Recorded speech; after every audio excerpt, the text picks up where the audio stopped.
بالله من الشيطان الرجيم. بسم الله الرحمن الرحيم. والليل إذا يغشى والنهار إذا تجلى وما خلق الذكر والأنثى إن سعيكم لشتى فأما من أعطى واتقى وصدق بالحسنى فسنيسره لليسرى وأما من بخل واستغنى وكذب بالحسنى فسنيسره للعسرى وما يغني عنه ماله إذا تردى. قال المؤلف والمفسر رحمه الله تعالى أدام النفع بعلومه وعلومكم في الدارين آمين إلى أن قال. حديث آخر قال ابن أبي حاتم حدثني أبو عبد الله الزهراني قال حدثنا حفص بن عمر العدني قال حدثنا الحكم بن أبان كرمتان ابن عباس رضي الله تعالى عنه أن رجلا كان له نخيل ومنها نخلة فرعها في دار رجل صالح فقير ذي إيال فإذا جاء الرجل فدخل داره فيأخذ الثمرة من نخلته فتسقط الثمرة فيأخذها صبيان الرجل الفقير فينزل من نخلته فينزل الثمرة من أيديهم وإن أدخل أحدهم الثمرة في فمه يدخل إصبعه في يلك الغلام من الثمرة من حلقه. فشكى ذلك الرجل إلى النبي صلى الله عليه وسلم وأخبره بما هو فيه من صاحب النخلة. فقال له النبي صلى الله عليه وسلم اذهب ولك النبي صلى الله عليه وسلم صاحب النخلة. فقال له أعطني نخلتك التي فرعها في دار فلان ولك بها نخلة في الجنة. وقال له لقد آتيت لكن يعجبني ثمرها وإن لي لنخلا كثيرا ما فيها نخلة أعجب إلي من ثمرها. وذهب النبي صلى الله عليه وسلم فتبعه رجل كان يسمع الكلام من رسول الله صلى الله عليه وسلم ومن صاحب النخلة. فقال الرجل يا رسول الله إن أنا أخذت النخلة فصارت لي النخلة فأعطيتك إياها أتعطيني ما أعطيته بها نخلة في الجنة؟ قال نعم. ثم إن الرجل كصاحب النخلة ولكلاهما نخل. فقال له أخبرك أن محمد صلى الله عليه وسلم أعطاني من نخلتي المائز في دار فلان نخلة في الجنة. وقلت له قد آتيت ولكن يعجبني ثمرها. فسكت عنه الرجل فقال له وراك إذا بيتها؟ قال لا إلا أن أعطي بها شيئا ولا أظنني آتاه. فقال وما هناك؟ قال 40 نخلة. فقال الرجل لقد جئت بأمر عظيم نخلتك تتلو بها 40 نخلة. ثم سكت وأنشأ في كلام آخر ثم قال أنا آتيتك 40 نخلة. وقال اشهد إن كنت صادقا. فأمر بأناس فدعاهم فقال اشهدوا أني قد أتيت من نخلي 40 نخلة من نخلتي التي فرعها في دار فلان ابن فلان. ثم قال ما تقول؟ فقال صاحب النخلة قد رضيت. ثم قال بعد ليس بيني وبينك بيت لم تفترق. فقال له قد أقالك الله ولست بآمك إن آتيتك 40 نخلة من نخلتك المائلة.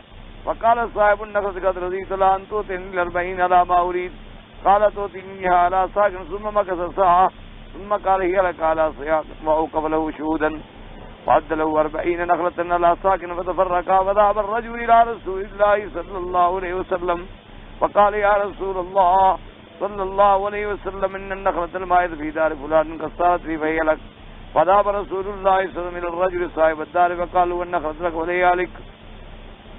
قال إكرمت. قال ابن عباس أنزل الله عز وجل والليل إذا يغشى إلى قوله تعالى فأما من أعطى واتقى وصدق بالحسنى فسنيسره لليسرى وأما من بخل واستغنى وكذب بالحسنى فسنيسره للعسرى إلى آخر السورة.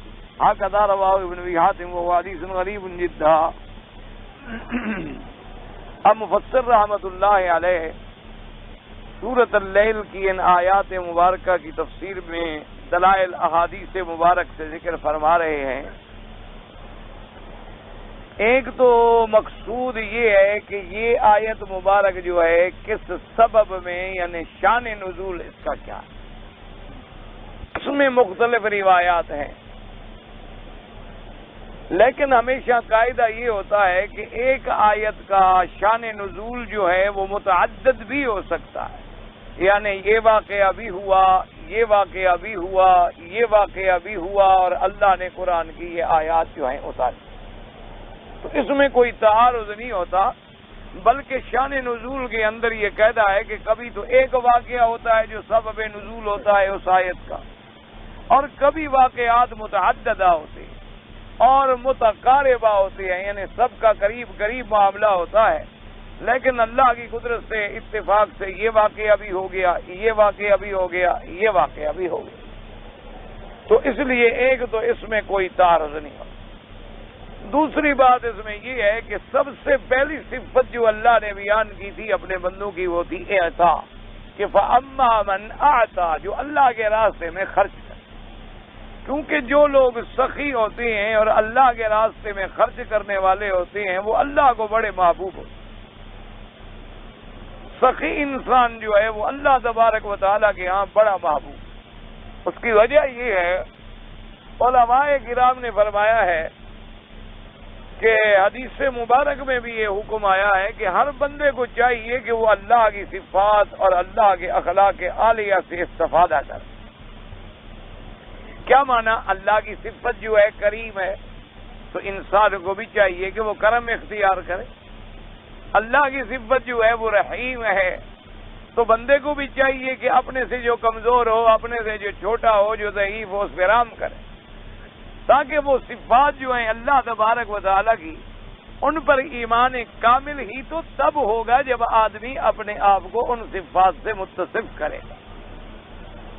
اور اللہ تبارک و تعالیٰ کی رحمت ہے رزاق، صفت ہے رزاق، اور رزاق بھی ایسے کہ ساری مخلوق کو رزق دینے والا، اور تمام ما من دابۃ فی الارض الا علی اللہ رزقها، اور اسی طرح فرمایا ان اللہ هو الرزاق ذو القوۃ المتین، اور رزق بھی ایسا دیتے ہیں کہ دوست کو بھی دیتے ہیں اور دشمن کو بھی دیتے ہیں، مومن کو بھی دیتے ہیں اور کافر کو بھی دیتے ہیں، صالح کو بھی دیتے ہیں اور صالح کو بھی دیتے ہیں، متقی کو بھی دیتے ہیں اور فاسق فاجر کو بھی دیتے ہیں، بڑے اچھے نیک لوگوں کو بھی رزق ملتا ہے اور گناہگاروں کو بھی ملتا ہے۔ تو بندے کو بھی یہ سبق دیا جاتا ہے کہ اللہ تمہیں اگر توفیق دے تو تم بھی اپنی سخاوت کے اندر کوئی قید نہ کرو گے یہ اپنا ہے یہ پرایا ہے، تم یہ قید نہ کرو یہ واقف ہے یہ ناواقف ہے، تم یہ قید نہ کرو یہ میری برادری کا ہے یہ برادری کا نہیں ہے، بلکہ اللہ کے راستے میں جتنی خرچ کر سکتے ہو اور جتنی اللہ کے راستے میں بہتری کر سکتے ہو وہ کرو۔ یہ علیحدہ بات ہے کہ رشتہ داروں میں اگر کرے گا تو ثواب زیادہ ہوتا چلا جائے گا، ورنہ کوئی پابندی نہیں ہے۔ اس لیے علماء نے فرمایا کہ قرآن پاک نے جہاں فرمایا ہے کہ وَيُطْعِمُونَ الطَّعَامَ عَلَىٰ حُبِّهِ مِسْكِينًا وَيَتِيمًا وَأَسِيرًا، باوجود اپنے طعام کی محبت کے وہ یتیم، قیدی اور مسکین کو کھانا کھلاتی ہیں، تو اس میں یہ قید بھی نہیں ہے کہ یتیم مسلمان ہے یا کافر ہے، مسلمان ہو چاہے کافر ہو۔ اسی طرح قیدی کے بارے میں بھی کوئی قید نہیں آئی کہ قیدی کون، مسلمان قیدی ہو تو کھانا کھلاؤ اور کافر ہو تو نہ کھلاؤ۔ اسی طرح مسکین کے بارے میں بھی یہ قید نہیں آئی۔ تو لہذا اسلام کے اندر سخاوت اور اعطاء اور انفاق کا جو حکم ہے، تو آپ کھانا جو ہے وہ کافر کو بھی دے سکتے ہیں، کھانا جو ہے وہ گناہگار ہے، آپ کہیں جی تو فلاں آدمی تو شرابی ہے، فلاں آدمی تو ایسا ہے، میں اس کو کیوں کھانا کھلاؤں؟ تو یہ بات نہیں ہوتی، بلکہ یہ ہے کہ سب پہ مہربانی کریں اور جتنا زیادہ سے زیادہ اللہ عطا فرمائے اللہ کے راستے میں خرچ کریں۔ اللہ تبارک و تعالیٰ کو، کیونکہ اللہ تبارک و تعالیٰ کی صفت رحمت جو ہے وہ صفت غضب پہ غالب ہے، ورنہ اللہ کی صفات جو ہیں یاد رکھیں ہمیشہ، آپ کی صفات جو ہیں یعنی دو قسم میں ہیں، بعض صفات جو ہیں جمالی ہیں اور بعض صفات جو ہیں جلالی ہیں۔ جیسے اللہ کی صفات ہے کہ رحمان ہیں، رحیم ہیں، کریم ہیں، غفور ہیں، ستار ہیں، غفار ہیں، رزاق ہیں، منعم ہیں، یہ سب صفتیں جمالی ہیں۔ اور صفات جلالی ہوتی ہیں کہ قہار ہیں، شدید البطش ہیں، جبار ہیں، یہ صفات جلالی ہیں۔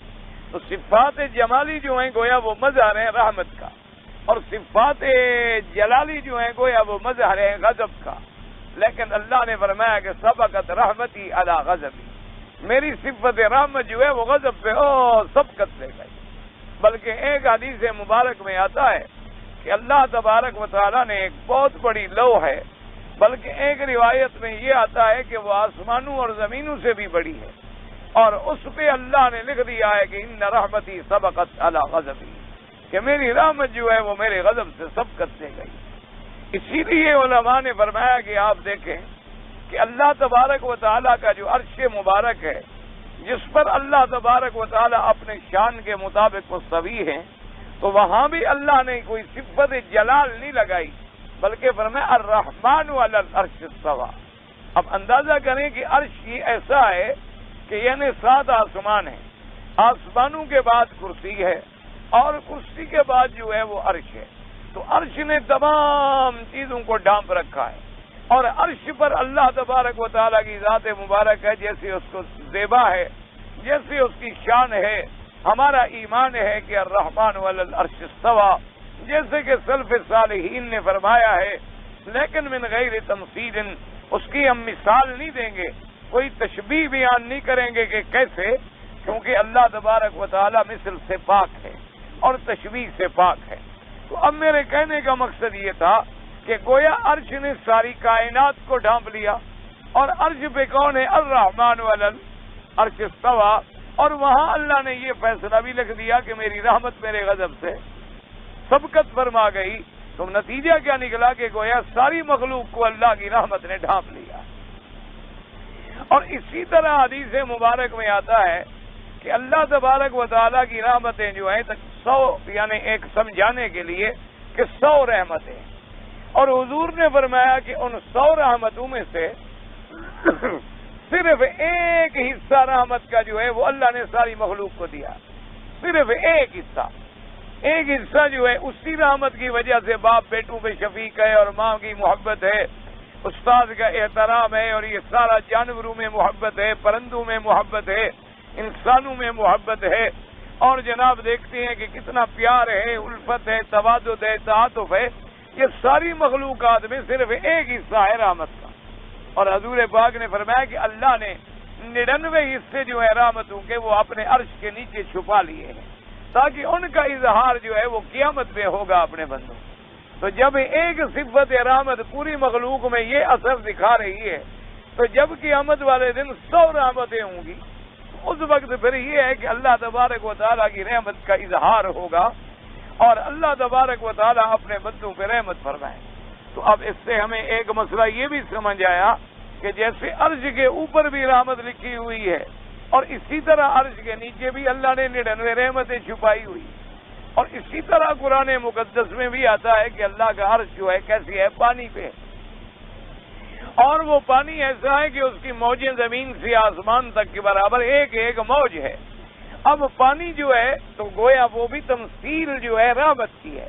جیسے آپ کہیں نا جی کوئی آدمی شرم سے او جی پانی پانی ہو گیا، اور اگر آگ جو ہے وہ صفت غضب ہے، جیسے کہیں جی فلاں آدمی تو آج ایسا ناراض ہو گیا کہ آگ بگولا ہو گیا، یعنی گویا وہ آگ کا گولا بن گیا، آگ بگولا ہو گیا، تو وہ صفت غضب ہے۔ تو اللہ نے اپنے عرش کے نیچے بھی وہ صفت رکھی ہے جس کا تعلق رحمت سے ہے، جس کا تعلق غضب سے نہیں ہے۔ تو اللہ تبارک و تعالیٰ ورنہ تو جس چیز پہ چاہیں اپنے عرش کو قائم فرما دیں۔ تو اس لیے ہمیں سمجھ آیا کہ اللہ تبارک و تعالیٰ کی صفات رحمت جو ہیں اس میں کوئی شبہ نہیں ہے کہ وہ غالب ہے۔ حتیٰ کہ علماء کرام نے، اللہ ان کی قبروں پہ کروڑوں رحمتیں فرمائیں، انہوں نے فرمایا کہ جہاں اللہ کی صفت غضب کا اظہار ہوتا ہے، اگر غور کیا جائے تو اس میں بھی کوئی رحمت چھپی ہوتی ہے، اس کے اندر بھی کوئی رحمت چھپی ہوتی ہے، کو بظاہر ہمیں سمجھ نہیں آتی۔ جیسے مثلا بیٹا جو ہے غلطی کرے تو والدین اس کو مارتے ہیں، اب مارنا بظاہر صفت غضب ہے، لیکن مقصد کیا ہے کہ ہمارا بیٹا ٹھیک ہو جائے، اس کے اندر بھی گویا ایک مہربانی چھپی ہوئی ہے۔ اب سرجن کے پاس جائیں تو جناب آپ کے زخم کو پھاڑ دے گا اور کاٹ دے گا، اور کبھی کینچی چلا رہا ہے، کبھی چھری چلا رہا ہے، کبھی نشتر چلا رہا ہے، بظاہر تو صفت غضب ہے، کہ کسی کے جسم کو کاٹنا اور خون نکالنا اور گوشت کاٹ لینا، لیکن اس کے اندر بھی ایک صفت رحمت چھپی ہوئی ہے کہ اس کا مقصد کیا ہے کہ تم کسی طرح ٹھیک ہو جاؤ، تمہارا عضو جو ہے ٹھیک ہو جائے اور تمہارے لیے زیادہ مصیبت کا ذریعہ نہ بنے۔ اس لیے فرمایا کہ صفت رحمت جو ہے وہ غالب ہے، کیونکہ غضب جو ہے یہ تو عارضی چیز ہے کہ کبھی ناراضگی آ گئی، اور رحمت جو ہے وہ تو ہمیشہ والی صفت ہے کہ ہر وقت اللہ تبارک و تعالیٰ اپنے بندوں پہ رحمتیں فرماتے۔ تو جب اس کی صفت اتنی بڑی رحمت کی عام تھی تو یہ ہماری خوش نصیبی ہے کہ اللہ نے ہمیں پیغمبر بھی وہ دیا جس کی صفت رحمت للعالمین، اللہ نے انہیں بھی سراپا رحمت بنایا، کیونکہ آپ کی رحمت کا اتنا غلبہ تھا کہ پھر کیونکہ اصولی بات ہے نا، ایک آدمی کو آپ راستہ بتائیں تو یہ راستہ بتانا جو ہے یہ رحمت کی نشانی ہے۔ کسی کو راستہ آپ بتائیں، کیوں؟ اگر آپ بتائیں گے تو اس کو خیر خواہی کریں گے۔ اگر کوئی دشمن آپ سے پوچھے تو اس کو تو آپ جہنم کا راستہ بتائیں، اس کو تو آپ ایسا راستہ بتائیں گے کہ راستے میں جائے اور جنگل کے بھیڑیے کھا جائیں اس کو۔ تو آپ کسی کو جب ٹھیک راستہ بتاتے ہیں تو گویا اس میں بھی ایک رحمت چھپی ہوئی ہے۔ تو اللہ نے اپنے بندوں کو جو ہدایت کی ہے اور ہدایت کے لیے کس کو بھیجا ہے؟ رحمت للعالمین۔ تو یہ بھی اس کی صفت رحمت کا اظہار ہے کہ اپنے بندوں میں رحمت کا تقاضا تھا کہ میرے بندے بھٹک نہ جائیں، میرے بندے جہنم میں نہ پڑیں، میرے بندے غلط راستہ اختیار نہ کریں۔ تو ان کو ہدایت دینے کے لیے اللہ نے کس کو بھیجا؟ اپنے پاک پیغمبر حضرت محمد مصطفیٰ صلی اللہ علیہ وعلا آلہ واصحابہ وسلم تسلیما کثیرا کثیرا، اور آپ کو سراپا رحمت بنا کے بھیجا۔ اسی لیے ایک حدیث مبارک میں میرے آقا نے فرمایا کہ انا رحمت مہداۃ، آپ نے فرمایا کہ میری امت میں تو اللہ کی طرف سے تمہارے پاس ایک رحمت کا تحفہ ہوں کہ اللہ نے مجھے سراپا رحمت بنا کے بھیجا ہے، اور اللہ تبارک و تعالیٰ نے مجھے تمہارے اوپر ایک بہت بڑا عظیم تحفہ بھیجا ہے۔ اس لیے حضور پاک کی طبیعت میں، آپ کی طبیعت مبارک میں سخاوت کا یہ عالم تھا کہ آپ کی ازواج مطہرات رضوان اللہ علیہن اجمعین فرماتی ہیں کہ کان اجود من الریح المرسل، بی بی صاحبہ فرماتی ہے کہ حضور جب رمضان کا مہینہ آتا تھا تو جیسے باد صبا چلتی ہے اس سے بھی زیادہ سخاوت ہوتی تھی، یعنی باد صبا جیسے چلتی ہے ٹھنڈی ٹھنڈی ہوائیں، جب وہ چلتی ہیں تو اپنے اور پرائے اور دوست اور دشمن سب کو لگتی ہیں۔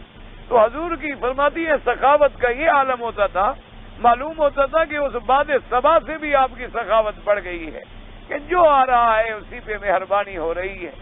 اور اسی لیے یہ بات صحابہ نے فرمایا کہ ہم نے تو حضور پاک کی زبان مبارک سے کبھی لا سنا ہی نہیں، صرف کلمہ مبارک میں سنا ہے کہ جب آپ پڑھتے تھے لا الہ الا اللہ محمد الرسول اللہ، ورنہ حضور کوئی آتا سائل، کوئی سوالی آتا فرماتے نعم، کوئی سوالی آتا فرماتے نعم، کوئی سوالی آتا تو فرماتے نعم۔ اس لیے بندوں کو بھی یہ چاہیے، امت محمد مصطفیٰ صلی اللہ علیہ وعلا آلہ واصحابہ وسلم کو بھی یہ چاہیے کہ ان صفتوں سے سبق حاصل کریں کہ سب سے بڑی پیاری صفت کیا ہے؟ وہ اعطا ہے کہ بندوں کو دینا۔ اصل وجہ کیا ہے کہ دینا صفت اللہ کی ہے، تو جب بندہ دینے والا بنتا ہے تو اللہ کیسے راضی نہ ہو؟ کیونکہ سب کو دینا، اپنا پرائے کو دینا، سب کو رزق پہنچانا، سب کو کھانا کھلانا، یہ صفت اللہ کی ہے۔ تو بندہ جب ان صفات سے متصف ہوتا ہے تو اللہ تبارک و تعالیٰ پھر اس سے راضی ہوتا ہے۔ جیسے فرمایا اللہ پاک نے الذین ینفقون باللیل والنہار، جو لوگ رات اور دن میں خرچ کرتے ہیں اللہ کے راستے میں، اس لیے فرمایا لن تنالوا البر حتی تنفقوا مما تحبون، تم نیکیوں کی معراج کو نہیں چھوڑ سکتے ہو جب تک کہ اپنی محبوب چیزیں جو ہیں وہ بھی اللہ کے راستے میں تم لٹا نہ دو۔ اسی لیے بعض صحابہ رضوان اللہ علیہم اجمعین جیسے صحیح ابی ذر رضی اللہ تعالیٰ عنہ اور بھی صحابہ ہیں حضور کے، ان کی تو زندگی کا عمل مبارک ہی یہ تھا، وہ یہ فرماتے تھے کہ رات کو کھانا بچا کے رکھنے کا کیا معنی ہے؟ جو بچ گیا ہے فوراً خیرات کرو۔ دوسرا کپڑا رکھنے کی کیا ضرورت ہے؟ جب ہمارا ایک رومال سے گزارا ہو سکتا ہے تو دوسرا جو ہے وہ فوراً مسکین کو دے دیں۔ ہمیں 2 قمیض رکھنے کی کیا ضرورت ہے؟ ایک ہی قمیض کو دھو کے پہن لیں گے، دوسرا فوراً غریب کو دے دو۔ اس لیے اللہ تبارک و تعالیٰ کو یہ صفت اعطا جو ہے بڑی پسند، اس لیے کوشش کیا کریں اللہ آپ کو بھی، اللہ مجھے بھی توفیق عطا فرمائے اپنے راستے میں خرچ کرنے کی۔ اس لیے حضور نے فرمایا الید العلیٰ خیر من الید السفلیٰ کہ اوپر والا ہاتھ جو ہوتا ہے وہ نیچے والے ہاتھ سے بہتر ہوتا ہے، کہ اللہ تمہیں مانگنے والا نہ بنائے بلکہ دینے والا بنائے، کیونکہ دینے والے کا ہاتھ جو ہے وہ ہمیشہ اوپر ہوگا اور مانگنے والے کا ہاتھ جو ہے وہ ہمیشہ نیچے ہوگا۔ اس لیے ہمیشہ اللہ کے راستے میں جتنا تم سے ہو سکے، اور سب سے بہتر صدقہ ہوتا ہے پانی کا۔ کیا مانا کہ جس علاقے میں پانی نہ ہو وہاں کنویں کھدوانا، نلکے لگوا دینا، کچھ سبیل کا انتظام کر دینا، یا مسجدوں کے قریب ہم نے دیکھا ہے کہ مسجدیں بڑی ماشاءاللہ بہترین ہوتی ہیں لیکن ساتھ حمامات کا اور وضو کا اور پانی کے پینے کا انتظام نہیں ہوتا۔ کئی دفعہ مجھے سفر میں ایسے حالات پیش آئے کہ نماز کا وقت ہو گیا ہے اور ہم جناب مسجد دیکھ رہے ہیں، ڈھونڈ رہے ہیں، مسجد پہ مسجد آ رہی ہے لیکن کسی جگہ پانی نہیں ہے، وضو کا انتظام ہی نہیں۔ اب ایک مسافر آدمی کہاں جائے؟ اس کو یہ بھی پتہ نہیں ہوتا کہ بستی کہاں ہے اور پانی کہاں سے ملے گا، اور یہ دل نہیں کرتا کہ اتنا بڑا علاقہ جو پانی کا علاقہ ہے اور دریاؤں کا علاقہ ہے اور جہاں ماشاءاللہ نہریں بہتی ہیں، اور ہر وقت آدمی سفر میں پابندی کے ساتھ وضو ہی نہیں رکھ سکتا کہ بھئی آدمی متواتر اب 24 گھنٹے وضو میں رہے۔ یہ تو بڑا مشکل ہے، انسان نے سو جانا ہے، کھانا کھانا ہے اور ضروریات ہیں۔ تو میں ایک دو کی بات نہیں کر رہا بلکہ متعدد مساجد، میں نے کے ایل پی روڈ پہ بڑا سفر کرنا ہوتا ہے اللہ کے دین کے لیے، الحمدللہ اللہ منظور فرما لے اور اللہ اخلاص اور اپنی رضا نصیب فرما دے۔ تو کئی دفعہ میرے ساتھ ایسا ہوا، یعنی کئی دفعہ تو ایسا بھی خطرہ ہو گیا کہ اللہ نہ کرے کہ نماز کا وقت نکل جائے۔ تو ہم نے کہا مسجد بھی ہے، اللہ کے بندے کمال کے لوگ ہیں کہ مسجد بنا دی ہے اور پانی نہیں، پھر ہم مسجد کے ساتھ کھڑے ہیں اور بلا وجہ تیمم کر کے نماز پڑھیں اور کیا کریں؟ پھر ہم کوشش کرتے ہیں، دیکھتے ہیں کہ اچھا بھی کسی ایسی جگہ رک جاؤ جہاں ندی ہو، کوئی نہر ہو، کوئی پانی کا، تاکہ وضو کر لو اور پھر نماز کسی اللہ مسجد میں نصیب کر دے، تاکہ مسجد کی جو فضیلت ہے، جو جماعت کی فضیلت ہے، وہ اکیلے میں تو نہیں ملتی۔ چاہے اکیلے میں بھی ہم الحمدللہ جماعت کر لیں گے لیکن وہ مسجد والی فضیلت کہاں ملے؟ مسجدیں تو اللہ کا گھر ہے، ان المساجد للہ فلا تدعوا مع اللہ احدا۔ تو ایسے کام کے کوشش کیا کریں کہ آپ کو مسجد بنانے کی توفیق نہیں، ایک نلکا تو لگا سکتے ہیں، ایک نلکا لگانے میں کیا ہے، 200 ریال بھی خرچ کرو تو ایک نلکا لگ جاتا ہے وہاں۔ آج کل تو اور بھی کوئی چیزیں آ گئی ہیں، کوئی پمپ آ گئے ہیں، کوئی ایسی چیزیں آ گئی ہیں، ماشاءاللہ بڑا پانی کا اعلیٰ سے اعلیٰ انتظام ہو سکتا ہے۔ اسی طرح مساجد ہیں، مدارس ہیں اور صدقات جاریہ ہیں، جتنی اللہ توفیق عطا فرمائے اتنی آدمی کو چاہیے کہ وہ اللہ کے راستے میں خرچ کرے۔ اور تھوڑی سی اصل میں یہ توجہ کی بات ہے، اللہ جن کو نصیب کر دے ان کے لیے تو مشکل کوئی نہیں، اور جن کو محروم فرما دے وہ کر ہی نہیں سکتے، ورنہ یہ کوئی ایسے مشکل مسئلے نہیں ہوتے۔ اب دیکھیں نا جی، ہمارے یہاں پر زیادہ سے زیادہ ایک بچے کا 300 روپیہ مہینہ خرچ ہوتا ہے، طلبہ میں 300 روپے اس کے خرچ ہوتی ہیں روٹی پر، یعنی ایک طالب العلم کے مہینے میں 300، اب سال میں کتنی ہو جائیں گے؟ 3600 روپے، یعنی 3600 روپے۔ تو اگر آدمی کوشش کرے تو 500 ریال بھی نہیں بنتے۔ 500 ریال میں اگر ایک طالب العلم سارا سال تیری روٹی کھاتا رہے اور اللہ کا قرآن پڑھتا رہے، تو اس سے بڑی اور کیا سعادت ہو سکتی؟ یعنی ایک تھوڑی توجہ کرنے کی ضرورت ہے۔ اللہ تبارک و تعالی آپ کو اور ہمیں سب کو توفیق۔ تو اب اسی طرح پہلی حدیث مبارک بھی آئی، تو یہ حدیث بھی اسی بارے میں ہے کہ ایک صحابی تھے، ان کے گھر کے اندر دوسرے آدمی کی کھجور جو تھی وہ یوں ٹیڑھی تھی، یعنی کھجوریں اس کے گھر میں تھی، درمیان میں دیوار تھی، اور وہ کھجور جو تھی یوں ٹیڑھی تھی، اور اس کا ثمر جو ہے لازمی بات ہے کہ اس کے گھر میں گرتا تھا۔ تو جب وہ آدمی ثمر اپنا اکھیڑتا اور ثمر چنتا تو کھجوریں گر بھی جاتی ہیں، تو جب کھجوریں گرتی تو وہ ساتھ والے کے گھر میں گرتی، اور وہ بڑا غریب آدمی تھا، بڑا مسکین صحابی تھا حضور پاک کا، اس کے چھوٹے چھوٹے بچے تھے، وہ بچے دوڑتے اور وہ کھجوریں اٹھا لیتے، لیکن کھجور والا آدمی جو ہے وہ بھی ایسا اللہ رحمت کرے آدمی تھا کہ وہ آتا اور بچوں کے ہاتھ سے کھجوریں چھین لے، اور اگر کبھی کسی بچے نے وہ کھجور منہ میں ڈال لی تو انگلی ڈال کے حلق سے بھی نکال لیتا تھا۔ اسی لیے علماء نے کہا نا کہ ایک ہوتا ہے بخیل اور ایک ہوتا ہے شہی، جس کو کہتے ہیں شوم۔ جسے ہمارے محاورات میں کہتے ہیں، ایک تو ہوتا ہے نا بخیل اور ایک کہتے ہیں شوم. تو انہوں نے کہا کہ بھی شوم بھی تو بخیل کو کہتے ہیں.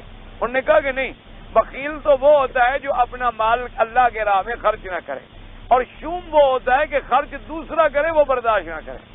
خرچ بھی دوسرا کر رہا ہے، وہ مر رہا ہے کہ یار یہ کیوں کر رہا ہے، یہ پیسے بھی خرچ نہ کرتا. تو یہ انہوں نے کہا وہ شح ہوتا ہے. اللہ تبارک و تعالیٰ معاف فرمائے. تو اس نے جناب ایسا اللہ معاف کرے کہ وہ آتا اور بچوں کو پکڑ لیتا.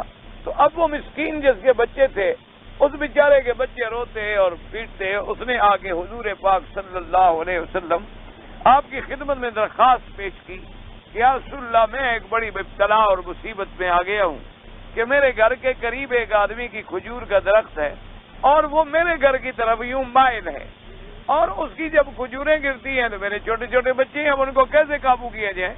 وہ بھاگ کے اٹھا لیتے ہیں، لیکن وہ کھجور والا آتا ہے تو ان کے ہاتھ سے بھی چھینتا ہے، اور ان کے اگر منہ میں ڈال لیں تو انگلی ڈال کے وہ بھی نکال لیتا.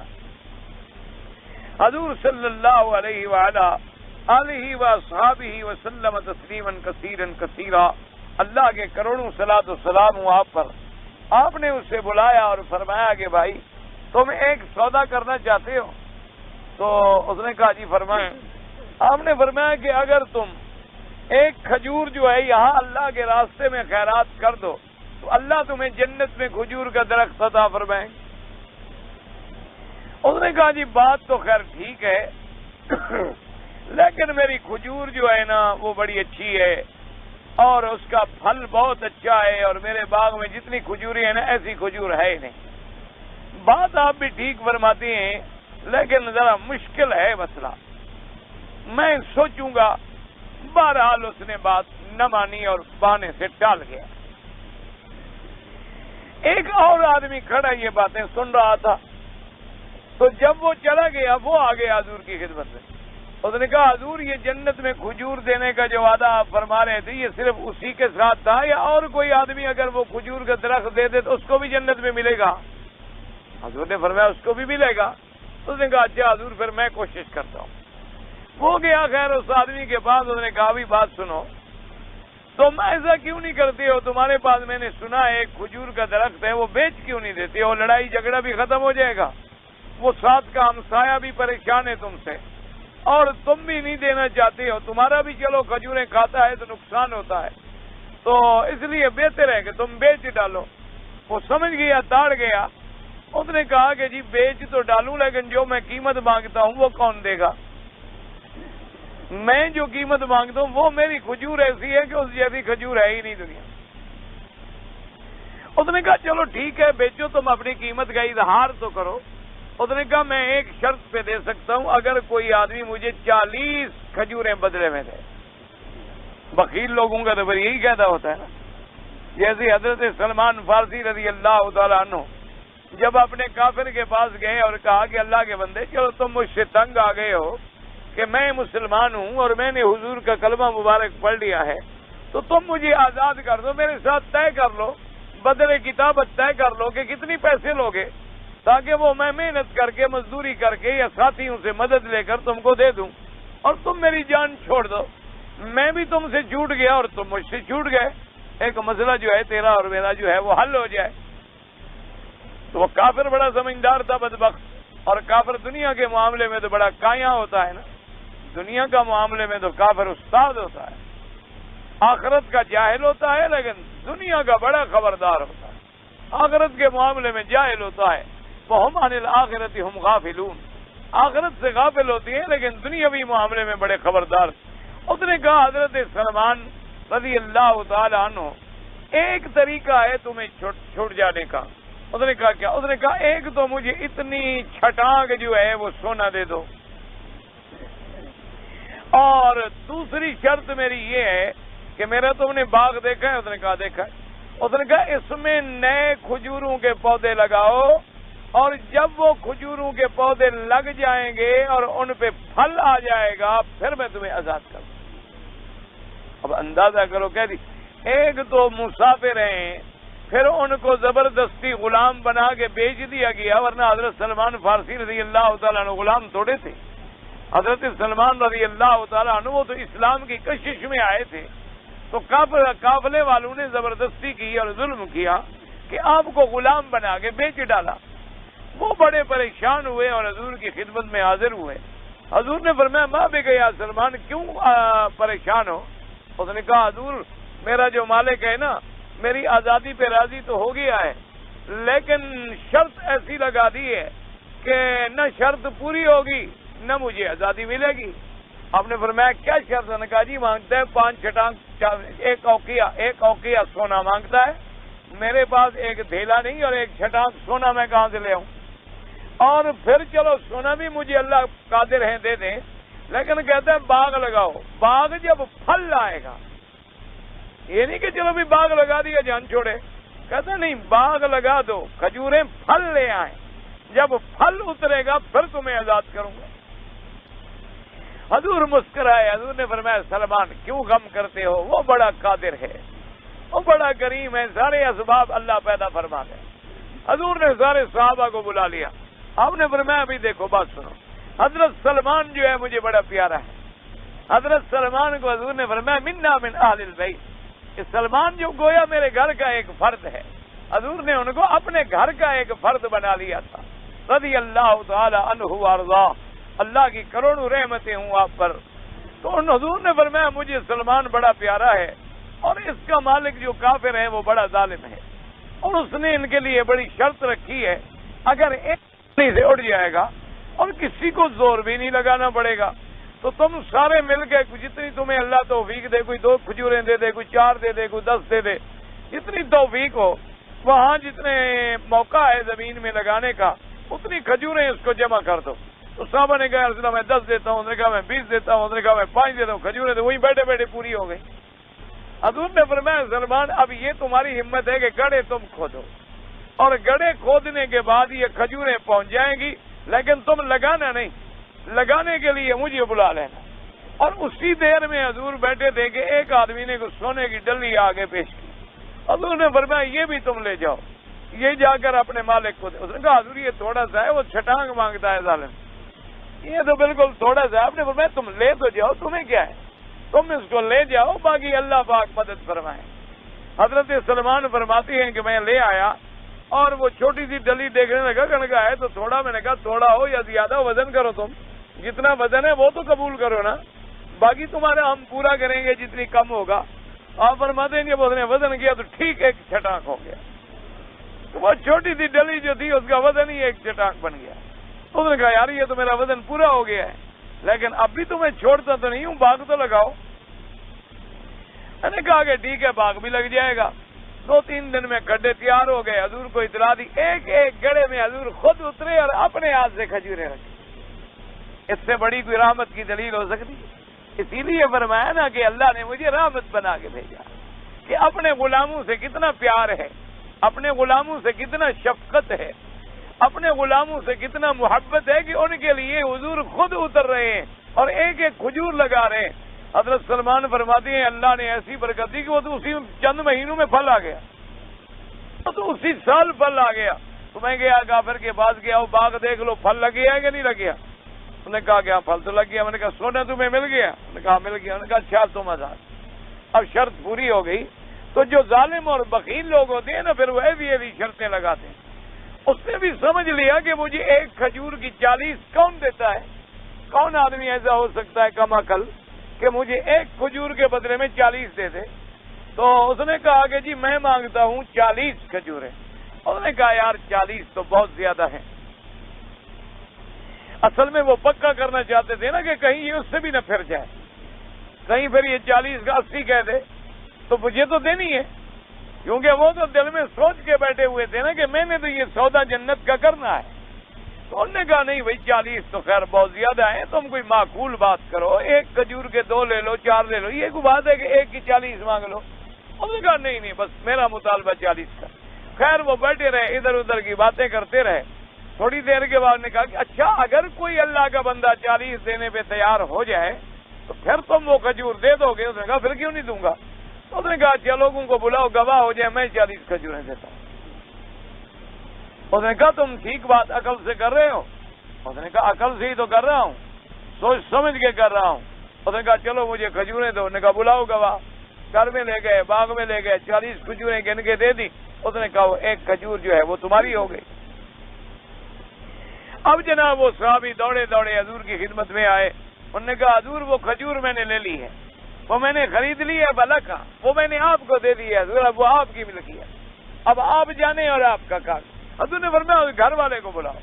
آپ نے فرمایا فض اب لکا والے عیالک، وہ تمہارے اور تمہارے بچوں کے لیے، اب اس سے جتنی پھل اترے تم اور تمہارے بچے استعمال کیا کرو. تو وہ صحابی خوش ہو کے چلے گئے.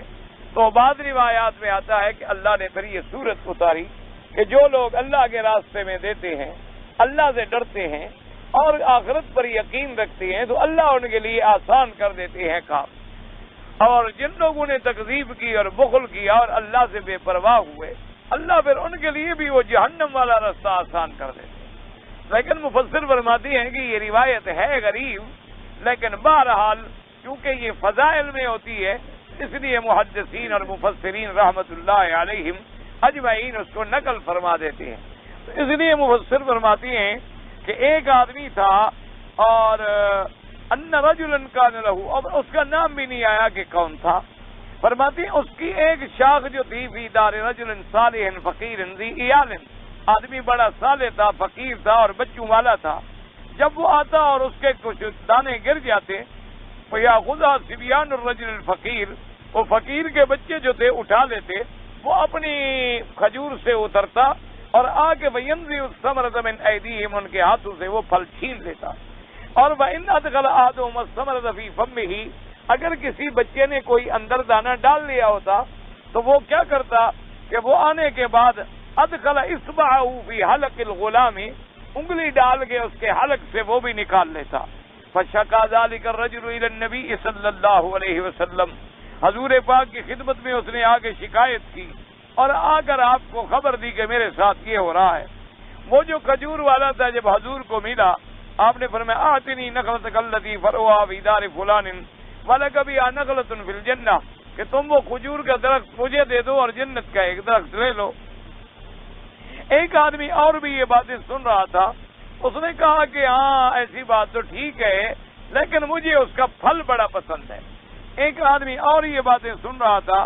جب وہ چلا گیا اس نے آگے عرض کیا کہ حضور اگر وہ کھجور کا درخت میں لے کر آپ کو دے دوں تو مجھے بھی اللہ جنت میں درخت دیں گے؟ آپ نے فرمایا بالکل تمہیں بھی دیں گے. تو وہ آدمی چلا گیا اور اس کو جا کے ملا اور پوچھا کہ تم کتنی میں بیچو گے؟ وما منا کا، یہ لفظ ہے منا کا، تمہاری آرزو کیا ہے، تمنا کیا ہے، کتنی مانگتے ہو؟ اس نے کہا میں تو 40 مانگتا ہوں. تو اس نے کہا لقد جئت بأمر عظیم، بھائی تم تو بڑی بات کر رہے ہو، ایک کھجور کے بدلے میں تم 40 مانگتے ہو، عجیب آدمی ہو، یہ تو بہت زیادہ ہے. اور ثم سکت وانشأ فی کلام آخر، پھر وہ دونوں چپ ہو گئے اور دوسری کسی بات میں مشغول ہو گئے تاکہ اس کے دماغ میں یہ بات جو تھی نکل جائے. اور اس کے بعد جب بات ختم ہوگی اس نے کہا اچھا بات سنو، میں تمہیں دیتا ہوں اور 40 کھجوریں میں تمہیں دیتا ہوں. اس نے کہا اچھا بھی گواہ ہو جاؤ. گواہی ہو گئی، وہ راضی ہو گیا. تو اس نے کہا کہ بھئی ایسا نہ ہو کہ کل تم سودے سے پھر جاؤ. اس نے کہا عجیب آدمی ہو، میں کوئی احمق تھوڑا ہوں، میں جو دے رہا ہوں تو میں راضی ہو کر دے رہا ہوں. چلو اور تم گن لو. کھڑی ہوئی کھجوریں باقاعدہ زندہ سلامت لگی ہوئی اور ساکھ وہ اس نے جا کر دیا اور گواہ قائم کیے اور 40 کھجوریں گن کے دے دی. وہ علیحدہ ہو گئے. یہ آدمی حضور کی خدمت میں پہنچا اور آگے عرض کیا کہ حضور وہ کھجور جو ہے ان النخلۃ المائلہ، جو فلاں آدمی کے گھر کے اندر جھکی ہوئی تھی وہ میں نے لے لی ہے، اب وہ آپ کا ملک ہے، آپ جس کو چاہیں عطا فرما دیں. تو آپ نے اسی کو بلایا، اس غریب آدمی کو، اور فرمایا النخلۃ لک ولعیالک، وہ کھجور کا درخت تمہارا ہے اور تمہارے بچوں کے لیے ہے. تو حضرت اکرمہ حضرت ابن عباس فرماتی ہیں کہ یہ سورت مبارک جو ہے اللہ نے نازل فرمائی. فانزل اللہ عز وجل واللیل اذا یغشی الی قولہ تبارک وتعالی فاما من اعطى واتقى وصدق بالحسنى. لیکن مفسر فرماتے ہیں ہاکذا رواہ ابن ابی حاتم نے بھی اس کو روایہ کیا ہے، لیکن وہ حدیث غریب جدا، لیکن حدیث جو ہے وہ اعتبار سند کے اس کے اندر بہت غرابت پائی جاتی ہے. تو بہرحال قاعدہ یہ ہوتا ہے کہ جب عقیدے کی بات ہو تو اس میں قرآن پاک کی آیت یا حدیث مبارک جو صحیح مرفوع اور متصل اور متواتر مشہور اور قطعی ثبوت اور قطعی دلالہ، وہاں پھر عقیدہ ثابت ہوتا ہے۔ لیکن فضیلت کی باتیں ہوں بھی، طواف کا کتنا ثواب ہے، عمرے کا کتنا ثواب ہے، درود شریف پڑھنے کا کتنا ثواب ہے، قرآن شریف کی تلاوت کا کتنا ثواب ہے، اس میں اگر کوئی حدیث ضعیف بھی ہو تو محدثین لے لیتے ہیں۔ اور یہ بھی بات یاد رکھیں کہ حدیث ضعیف کا معنی نعوذ باللہ یہ بھی نہیں ہوتا کہ بالکل وہ حدیث ہی غلط ہے، یہ نہیں ہوتا، بلکہ اس کی سند میں کچھ لوگ ایسے آ گئے جس کی وجہ سے یا اس کے متن میں ضعف آ گیا، یا اس کے سند میں ضعف آ گیا، یا روایت میں یا درایت میں، اور بہرحال لوگوں کی عام باتوں سے یا تاریخ کی روایات سے تو اس کا درجہ ہزار درجے بلند ہوتا ہے۔ ایک تاریخ کی کتاب ایک مورخ نے لکھی ہے، اور خدا جانے پتہ نہیں اس کو وہ واقعات ملے بھی کہاں سے تھے، کیونکہ تاریخ کی جتنی کتابیں ہوتی ہیں ان کے اندر رتب اور یابس بھرا ہوا ہوتا ہے، تو ان سے تو بہرحال اس حدیث کا پایا جو ہے وہ بہت بڑا بلند ہے کہ چلو حدیث ضعیف تھی، لیکن پتہ تو ہے ہمیں کہ کون کون روایت کر رہے ہیں، کون کون نقل کر رہے ہیں۔ اور کبھی ایسا ہوتا ہے ایک آدمی بڑا ٹھیک ہوتا ہے، آخری عمر میں اس بیچارے کا حافظہ جو ہے وہ خراب ہو جاتا ہے، اور کبھی کبھی ایک آدمی ایسا ہوتا ہے کہ نام دو ہوتے ہیں اور مغالطہ لگ جاتا ہے، اور پھر کبھی یہ بھی ہوتا ہے کہ ایک سند کے اعتبار سے حدیث ضعیف ہے لیکن اس کے طرق ہیں، یعنی اور اسناد بھی اس کی پائی جاتی ہیں، اور کبھی یہ بھی ہوتا ہے کہ ایک حدیث سند اس کی ضعیف ہے لیکن اس کے شواہد جو ہیں وہ سیاق کے اندر ملتے ہیں۔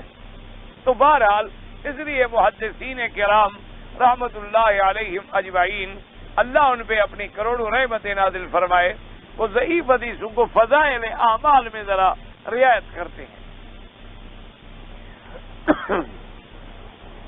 قال ابن جریر وذکر ان هذه الآیۃ نزلت فی ابی بکر الصدیق رضی اللہ تعالی عنہ۔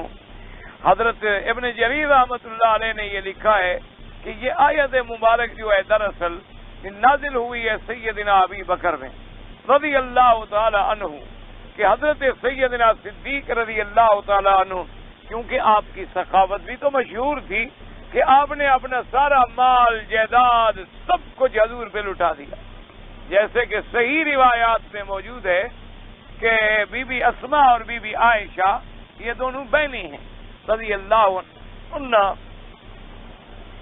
جب حضور کے ساتھ سیدنا ابی بکر ہجرت کے لیے تشریف لے گئے تو ان کے والد نے، یعنی حضرت ابی بکر کے والد نے، ابی قحافہ نے پوچھا کہ بھئی ابی بکر تو چلا گیا، حضور کے ساتھ مدینہ منورہ چلا گیا، اور تم بچیوں کو چھوڑ گیا اور ہمیں چھوڑ گیا اور گھر والوں کو چھوڑ گیا، تو کوئی پیسہ ویسا بھی گھر میں چھوڑ گیا ہے کہ نہیں چھوڑ گیا، کہ ہم جو اگر گزر بسر کریں گے تو کیسے ہوگی؟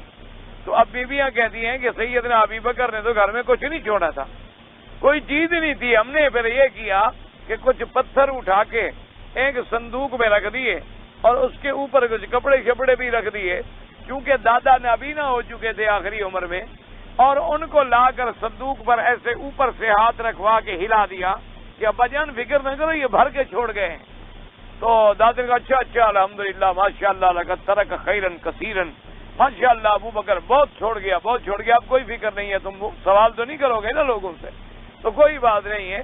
تو سیدنا ابی بکر نے بھی تو اپنا سارا جان مال حتیٰ کہ اولاد تک جو تھی وہ قربان کر دی حضرت محمد مصطفیٰ صلی اللہ علیہ وعلی آلہ وصحبہ وسلم تسلیما کثیرا کثیرا۔ اس لیے حضرت عمر فرماتے تھے کہ مجھے ساری زندگی یہ حسرت رہی کہ میں کبھی حضرت ابو بکر سے خیرات میں بڑھ جاؤں۔ ایک دفعہ حضور نے چندہ مانگا تو میرے گھر میں بڑا مال تھا، میں آدھا کر کے آدھا گھر چھوڑا آدھا حضور کے دربار میں لے آیا، آج میں خوش تھا کہ نمبر لے جاؤں گا۔ حضور نے پوچھا کہ تم کیا لائے ہو عمر؟ تو میں نے کہا حضور جتنی مال تھا بالکل تقسیم کر دیا، آدھا حضور گھر میں رکھا ہے اور آدھا آپ کے پاس آیا۔ حضور بڑے خوش ہوئے، جنت کی بشارت دی۔ آپ نے فرمایا ابو بکر تم کیا لائے ہو؟ انہوں نے کہا حضور جو کچھ گھر میں تھا سب لے آیا ہوں، گھر میں کچھ بھی نہیں، گھر کے اندر جو تھا میں سب اٹھا کے حضور کے دربار میں لے آیا۔ حضرت عمر کہتے ہیں میں نے کہا ابو بکر تم نے ہمیں کبھی بھی موقع نہ دیا کہ کسی کار خیر میں ہم تم سے بادی لے جائیں، ہم تم سے بادی نہ لے سکے، نہ سبقت بالاسلام میں بادی لے سکے اور نہ سبقت الخیرات میں بادی لے سکے رضی اللہ تعالی عنہم اجمعین۔ اللہ تبارک و تعالیٰ کی کروڑوں رحمتیں ہوں ان پر.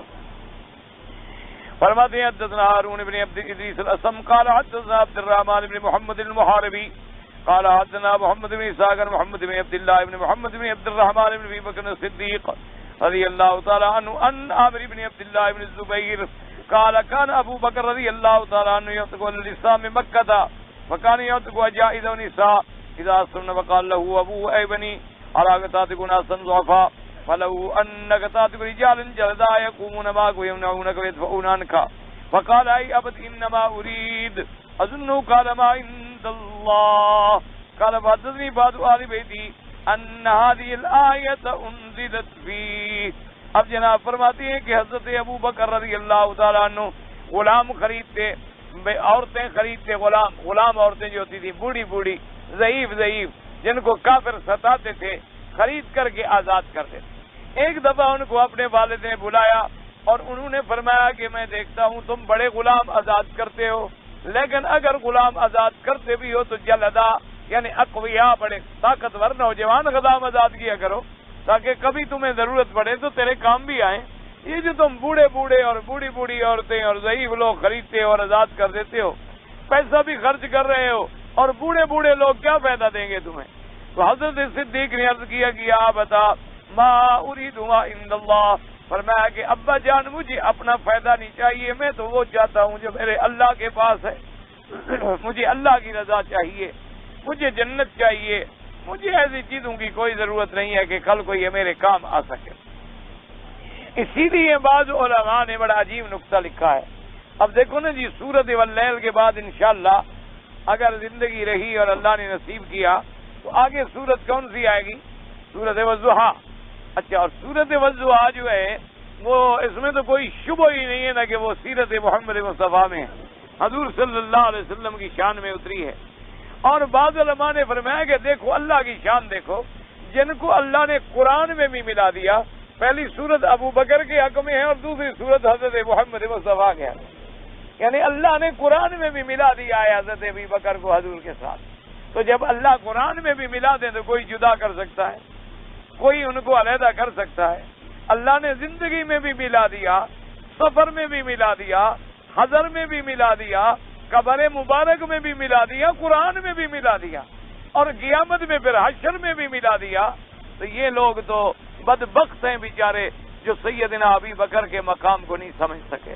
ان کے لیے دعا کریں کہ اللہ ان کو ہدایت، اللہ ان کو نیک بخت بنائے، اللہ ان کی آنکھیں کھول دے اور وہ اس مقام کو سمجھیں کہ جس کو اللہ نے یوں جوڑا ہو، جس کو اللہ نے ایسا قرب عطا فرمایا ہو، جن کو اللہ نے ایسا تعلق عطا فرمایا ہو. یعنی آپ اندازہ فرمائیں کہ جو مقام اللہ نے سیدنا صدیق کو دیا ہے، اب جب حضور جنت کے سب سے اعلیٰ درجے میں ہوں گے تو بی بی عائشہ کہاں ہوگی؟ حضور کے گھر میں ہوگی نہیں ہوگی؟ تو ابا اپنی بیٹی کے گھر میں جائے گا کہ نہیں جائے گا؟ تو جیسے مدینے میں حضور کے گھر سے کہ حضرت صدیق کو کوئی نہ روک سکا، جنت میں کوئی روک سکتا ہے؟ تو ہم جو بلا وجہ دشمنی کر کے اپنے ایمان خراب کریں، اس لیے اللہ تبارک و تعالیٰ سے دعا کریں کہ اللہ تبارک و تعالیٰ ان لوگوں کو سمجھ دے. کسی سے عداوت نہیں ہوتی، ہمیشہ یاد رکھو. بعض لوگ جو ہے نا ناراض ہو جاتے ہیں، توحید کی تقریر سنی غصہ آ گیا، یا کسی نے صحابہ کی شان سنی تو بیچارہ غصے میں آ گیا. اللہ کے بندے غصہ نہیں ہوتا، یہ کسی سے کوئی ذاتی زمین کے اور برادری کے جھگڑے نہیں ہوتے، یہ تو اللہ کے دین کی باتیں ہیں. اللہ تبارک و تعالیٰ کی دین کے لیے محبت ہو اور اللہ کے لیے آدمی کو غصہ ہو. اس لیے ہمیشہ جتنے فرق باطلہ ہیں، اللہ تو قادر ہے نا کہ ان کو ہدایت دے کر سیدھے راستے پہ لے آئیں. تو بجائے بد دعا کرنے کے آپ ان کے لیے دعا کیوں نہ کریں کہ اللہ تبارک و تعالیٰ ان کو بھی مقام صدیق کی سمجھ عطا فرمانا. تو بھی فرماتے ہیں کہ یہ آیت جو ہے انزلت فی حضرت ابی بکر کے حق میں اتری ہے. وقولہ تبارک و تعالیٰ وما یغنی عنہ مالہ اذا تردی قال مجاہد اذا مات. اللہ نے فرمایا کہ یہ جو مال اکٹھے کر رہا ہے اور بخل کر رہا ہے، جب مرے گا تو اس کو اس کا مال کوئی فائدہ نہیں پہنچائے گا. وقال ابو صالح ومالک عن زید بن اسلم اذا تردی فی النار، کہ قیامت والے دن جب یہ جہنم میں ڈالا جائے گا تو مال تو نہیں چھڑائے گا، مال تو کوئی فائدہ نہیں دے گا. یوم لا ینفع مال ولا بنون، قیامت والے دن نہ مال نفع دے گا نہ اولاد نفع دے گی. اصل ہے نا وما یغنی عنہ مالہ اذا تردی. تردی کا معنی ہوتا ہے اوپر سے گرنا. جیسے آتا ہے نا متردیہ، وہ بکری جو اوپر سے گرے اور گردن ٹوٹ جائے تو اس کو بھی کہتے ہیں عربی میں متردیہ. یعنی کوئی پہاڑ پہ بکری چل رہی ہے اور گر جائے اور گردن ٹوٹ جائے، حرام ہو جاتی ہے. تو اسی طرح چونکہ جہنم جو ہے وہ نیچے ہے، اس میں بھی جب گرایا جائے گا تو گویا اوپر سے گرے گا نا. تو اللہ نے فرمایا کہ جب اس میں گرایا جائے گا مال کوئی نہیں فائدہ پہنچائے گا. اور بعد میں کہا کہ تردہ کا معنی ہے ہلاکت یعنی موت. ای اذا ماتا یعنی جب مرنے کا وقت آئے گا تو مال کیا فائدہ دے گا. اس لیے فائدہ ہے کہ آدمی زندگی میں خیرات کرے. زندگی میں آدمی اللہ کے راستے میں زندگی کے اندر جو کچھ کر سکتے ہو کر لو، کیونکہ مرنے کے وقت پھر کیا کام آئے گا. اور پھر مرنے کے وقت تو یہ ہمارا مال جو ہے یہ بھی وارثوں کا بن جائے گا، ہمارا تو رہے گا ہی نہیں، ہمارا تو ملک ہی نہیں رہے گا. اور خدا جانے پھر ہمارے بعد والے جو ہیں، ہماری اولادیں جو ہیں، اللہ جانے وہ بعد میں کیا کریں گی. اس لیے اپنی زندگی میں، اپنی صحت میں، اپنی تندرستی میں اللہ کے راستے میں کچھ کر جائیں. اللہ تبارک و تعالی آپ کو بھی اور مجھے بھی دین کے کام کرنے کی توفیق دے.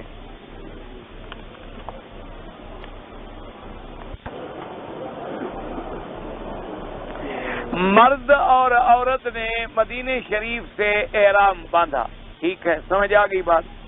لیکن جب مکے میں پہنچی تو اس کو حیض آ گیا. اب سیدھی سی بات ہے، جب حیض آ گیا تو نہ تو وہ بیچاری نماز پڑھ سکتی ہے، نہ حرم میں داخل ہو سکتی ہے، نہ عمرہ کر سکتی. اس کا قاعدہ یہ ہے کہ وہ انتظار کرے جب پاک ہو جائے تو عمرہ پورا کرے. اگر فلائٹ ہے تو فلائٹ کو مؤخر کرا لے، فلائٹ اور بھی مل سکتی ہے. وہ یہ تو نہیں کہ جہاز چلا جائے گا تو کوئی پہاڑ ٹوٹ جائے گا، 4 دنوں کے بعد اور جہاز مل جائے گا. جب پاک ہو جائے، اگر وہ ایسے چلی گئی اور اس نے عمرہ پورا نہ کیا اور احرام بھی توڑ دیا تو اس کے ذمے ہے کہ پھر اپنے ملک سے آ کر بھی عمرہ قضا کرے اور ایک بکری بطور دم ادا کرے. میں نے تو کل بھی بتا دیا تھا، آپ نے فرمایا آپ نے پڑھا نہیں. اگر آپ نے نہ سمجھا میرے بھائی تو میرا کیا قصور ہے. یعنی عمرہ پورا کرے. اگر عمرہ پورا کرنے کے بجائے وہ چلی گئی تو پھر اس پر اتنی بڑی ذمہ داری عائد ہوگی. بعض علماء نے اتنی گنجائش لکھی ہے کہ وہ پینٹ شرٹ باندھ کے ناپاکی میں بھی کر لے اور ایک بکری دے دے کہ اس نے بغیر پاک ہونے کے عمل کیا ہے. لیکن بہتر وہی ہے انتظار کر لو، 4-5 دن میں کوئی پہاڑ نہیں ٹوٹ پڑتا.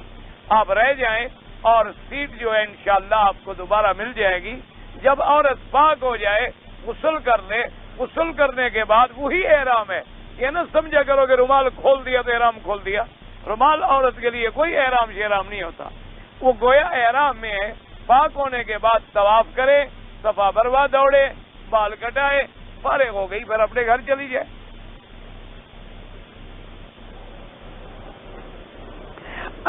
اگر کوئی عورت جو ہے ٹیپ ریکارڈر میں کیسٹ لگا دے قرآن کا، کوئی بات نہیں. قرآن چھونا منع ہے، کیسٹ چھونا تو منع نہیں ہے.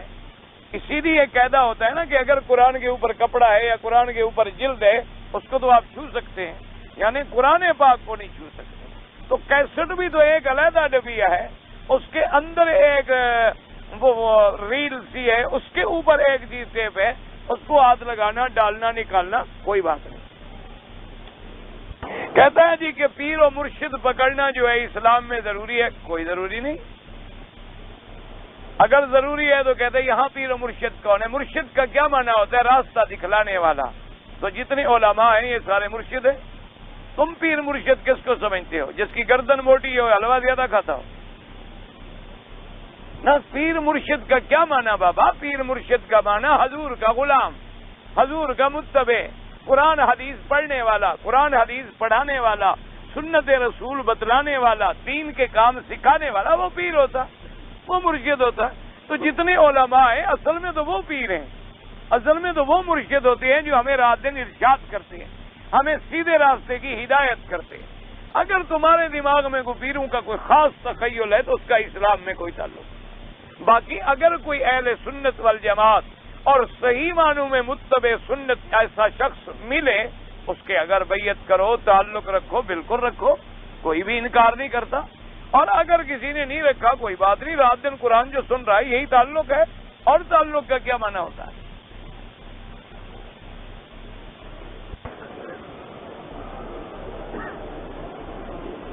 اللہ تعالیٰ کے حکم سے حضرت ابراہیم علیہ السلام نے کعبہ تعمیر کیا تھا، تو پہلا طواف بھی آپ نے کیا نہیں؟ تو کعبہ تو حضرت ابراہیم سے پہلے موجود تھا۔ جب آپ بچوں کو چھوڑنے آئے تو قرآن نے نہیں کہا کہ ربنا انی اسکنت من ذریتی بواد غیر ذی زرع عند بیتک المحرم، کہ میرا اللہ میں تیرے حرمت والے گھر کے پاس اپنے بچے چھوڑ کے جا رہا ہوں۔ تو گھر تو آدم کے پیدا ہونے سے بھی پہلے تھا۔ سب سے پہلا طواف اللہ کے فرشتوں نے کیا ہے، اور انسانوں میں سب سے پہلا طواف حضرت آدم نے کیا ہے۔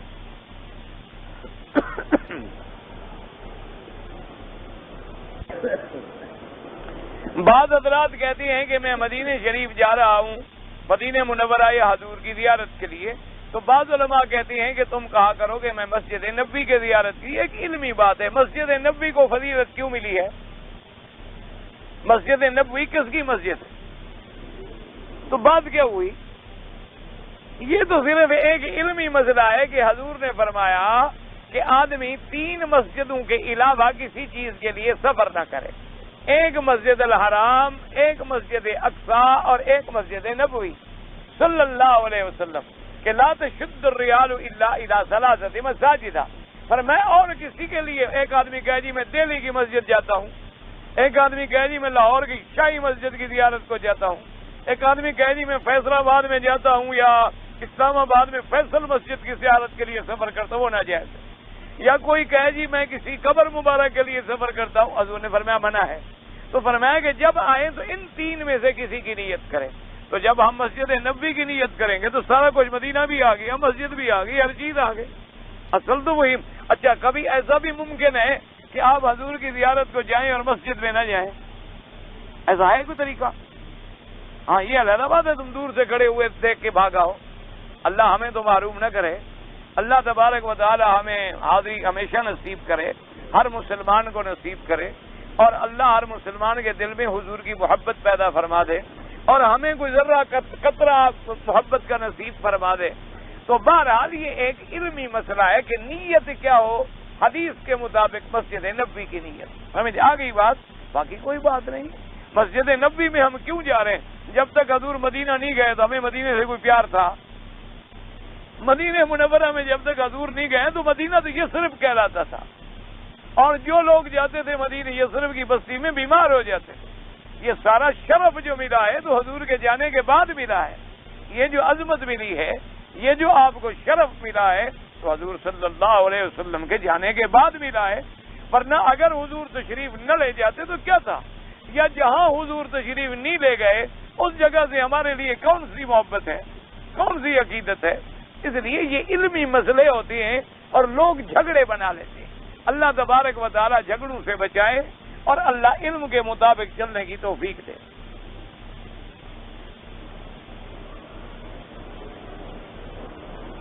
کہتا ہے جی کہ ہم نے موسم الحج کے اندر دیکھا ہے کہ بعض مکے میں مستقر رہنے والے آدمی مینا نہیں جاتے، سیدھا 9 کو عرفات چلے جاتے ہیں، اور عرفات سے مزدلفہ آ جاتے ہیں اور پھر کنکریاں مار کے گھر آ جاتے ہیں۔ حج تو ہو جاتا ہے، حج تو ہو گیا، کیونکہ حج تو عرفات کی حاضری کا نام ہے نا۔ مینا میں جانا سنت اور ثواب ہے، اگر وہ نہیں جا سکے تو سنت کا ثواب انہیں نہیں ملا، لیکن چاہیے یہ کہ پورا آدمی حج کرے۔ لیکن یہ بھی اللہ کا شکر کرو نا، اگر یہ مکے والے بھی سارے چل پڑے تو باہر والے کہاں بیٹھیں گے؟ یہ بھی اللہ کی حکمتیں ہیں اللہ کے بندے، کہ یہ اب باہر کے مسافروں کے لیے مینا میں جگہ چھوڑ دیتے ہیں۔ اگر یہ گھر والے اٹھ کے 5 لاکھ آدمی بھی مینا میں بیٹھ جائے کہ یہ ہم بھی رات یہیں رہیں گے، تو پھر میرے خیال میں حاجی تو کھڑے رہیں بیچارے، کیونکہ گھر والے تو جلدی پہنچ جائے گا نا۔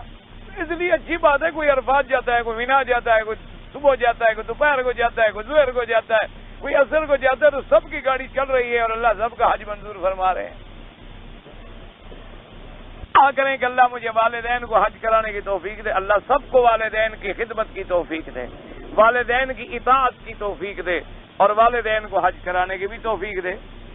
صلاۃ تسبیح کی حدیث جو ہے ضعیف ہے، کسی صحیح حدیث میں ہمیں نہیں ملا کہ حضور پاک نے بھی پڑھا ہو۔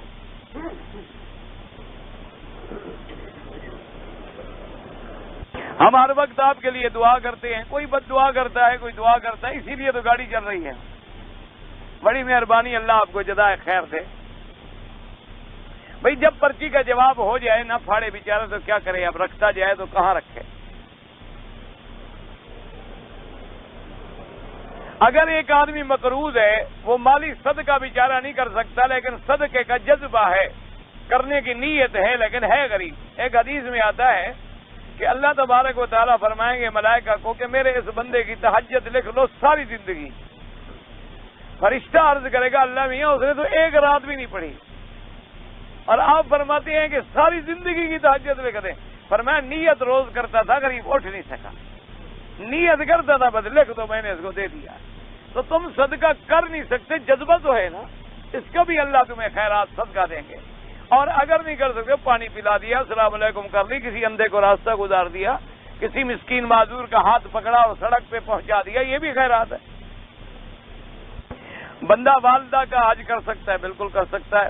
بھائی میرا نے عرض کیا کہ والد والدہ کا حج سب عمرہ ہو سکتا ہے، لیکن جب کرنا چاہو تو اپنے علاقے کے عالم سے یا پورے مسئلے لکھ لو، سمجھ لو اور پھر کرو، ویسے کر سکتا ہے۔ بھائی یہ پھر وہی میرے خیال میں اسی میرے پہلے مہربان کا خط لگتا ہے جو چودھری صاحب نے پہلے لکھا تھا کہ پھر یہ بھی میں فارغ وقت میں پڑھوں۔ اب اللہ کے بندے روز میں ایک خط پڑھنے کے لیے اتنا بیٹھا رہا کہ میں ہر وقت صرف فارغ رہوں۔ میں نے عرض کیا کہ بھی آپ آئیں مجھے مل لیں تاکہ اگر کوئی باتیں ہیں، کوئی مسئلے ہیں، کوئی غلط فہمیاں ہیں۔ اب دیکھیں اتنا بڑا خط، پہلے بھی اس نے 2 ورقوں کا خط لکھا۔ کہتے ہیں جی میں نے تو کسی کافر کو بھی گالی نہیں دی، آپ نے مجھے ابو جہل لکھا ہے، خط میرے پاس موجود ہے۔ گالی کا کیا معنی ہوتا؟ پھر آپ نے لکھا ہے کہ اگر آپ ہمارے ملک میں یہ تقریریں کرتے تو کوئی جیالہ آپ کو قتل کر دیتا، اس سے بڑی بھی کوئی گالی ہوتی ہے؟ میرے پاس تو آپ کا خط ہے، پھر بھی میں نے آپ کو معاف کر دیا، بات ختم ہو گئی۔ اب بھی تمہارا غصہ نہیں ٹھنڈا ہوتا تو اللہ ہدایت دے، میں کیا کروں؟ پھر یہ کہنا کہ میں نے غلط بھی کہا ہے، میرے پاس تو لکھا ہوا تمہارا بھائی موجود ہے۔